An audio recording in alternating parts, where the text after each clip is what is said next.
मंत्री महोदयांना प्रश्न आहे, नैसर्गिक आपत्ती मदतीसाठी असलेल्या 33% नुकसानाची आठ पुनर्विचारणासाठी तज्ज्ञ समितीकडे देणार का?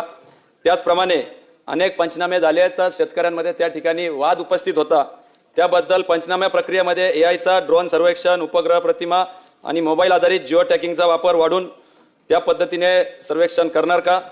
त्याचप्रमाणे पीक विमा कंपन्यांचे दाव्यांचे निकाल विलंब होत असतात, त्याच्यामुळे निश्चित कालमर्यादा आणि डिजिटल ट्रॅकिंग प्रणाली लागू करून शेतकऱ्यांना दिलासा देणार का?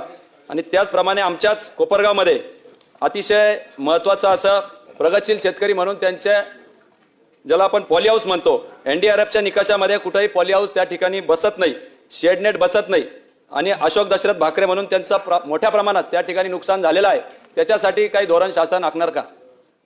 मंत्री महोदय, पहिले जे तिन्ही प्रश्न सन्मान्य सदस्यांनी विचारले त्याच्यावर कार्यवाही सुरू आहे आणि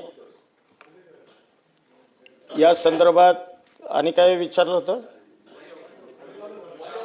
हां, पॉली हाऊस एनडीआरएफच्या निकषात बसत नाही, या संदर्भामध्ये आता एनडीआरएफचे नवीन निकष येत आहेत, कारण जे पूर्वीचे निकष होते त्याची मुदत मार्च 26ला संपलेली आहे. आता नवीन जे निकष एनडीआरएफचे येतील आम्ही याच्यापूर्वी केंद्राला कळवलेलं आहे आणि या अनुषंगानं आता जे नवीन निकष येतील त्यामध्ये आता म्हणजे आम्हाला खात्री वाटते की कदाचित हे नुकसान बसेल.